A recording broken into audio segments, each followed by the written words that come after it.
Oke, mari kita bahas sebuah mandat baru yang jujur aja mengubah cara kita memandang aparatur sipil negara di Indonesia.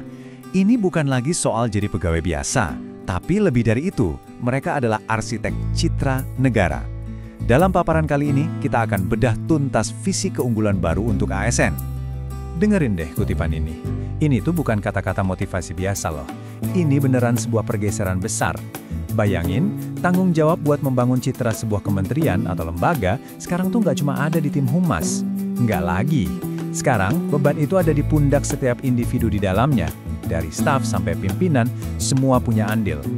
Nah, biar gampang pahamnya, kita akan pecah pembahasannya jadi 5 bagian. Kita mulai dari peran individu, terus kita lihat soal kekuatan sinergi, lanjut ke pola pikir kinerja yang baru, mandat untuk beradaptasi, dan terakhir, gimana semua itu nyambung untuk membangun citra institusi.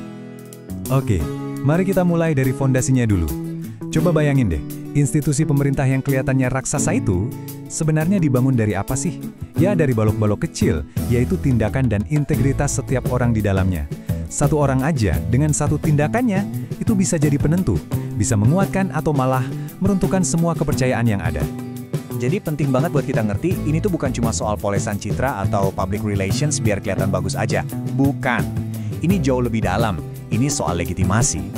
Gini deh, tanpa kepercayaan dari masyarakat, kebijakan yang paling brilian sekalipun bakal susah banget jalannya kan? Nah, citra yang kuat inilah yang jadi bahan bakarnya, supaya mesin pemerintahan bisa jalan dengan efektif.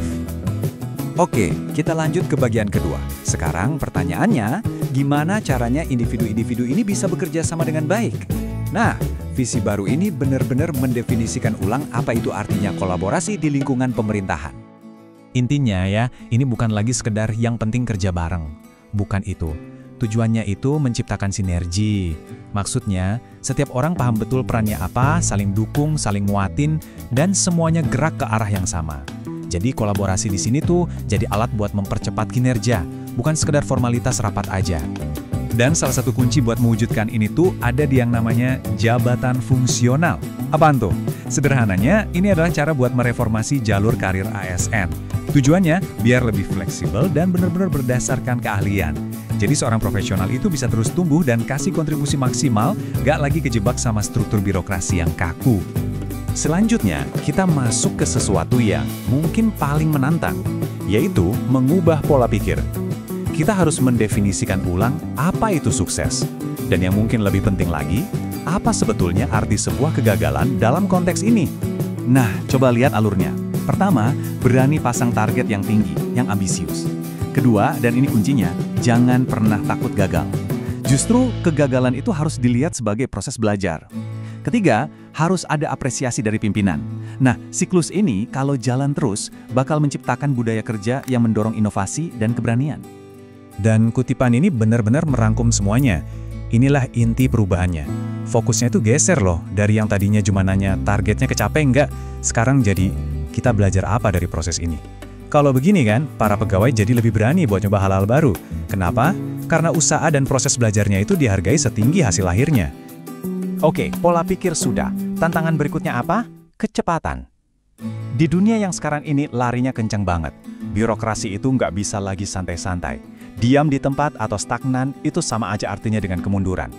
Coba lihat perbandingannya. Pesannya tuh jelas banget. Era kapal besar yang geraknya lambat itu udah selesai, udah lewat masanya. Keunggulan sekarang itu diukurnya bukan lagi dari seberapa besar organisasinya, tapi seberapa cepat dan lincah dia bisa merespons perubahan. Jadi, harus kita garis bawahi ya, kemampuan buat gerak cepat dan beradaptasi itu bukan lagi sekedar nilai plus. Bukan, sekarang itu udah jadi syarat utama, syarat mutlak buat jadi unggul. Ini tuntutan zaman dan udah nggak bisa ditawar-tawar lagi. Oke, sekarang kita sampai di bagian terakhir. Mari kita satukan semua kepingan puzzle-nya. Apa yang terjadi kalau integritas individu, sinergi tim, pola pikir kinerja tinggi, dan kecepatan semuanya digabungin? Jawabannya, terciptalah sebuah citra institusi yang kokoh dan disegani. Dan kalau semua prinsip ini benar jalan, dampaknya itu luar biasa. Gak cuma soal legitimasi dan akuntabilitas yang naik kelas, tapi ujung-ujungnya ini akan melahirkan sebuah pemerintahan yang jauh lebih profesional, lebih efektif, dan yang paling penting, lebih dipercaya sama rakyatnya. Dan ini membawa kita kembali lagi ke titik awal kita tadi. Sebuah institusi yang kuat dan dihormati itu nggak dibangun dari gedung-gedung megah atau setumpuk peraturan yang rumit. Fondasinya adalah integritas dari setiap orang di dalamnya.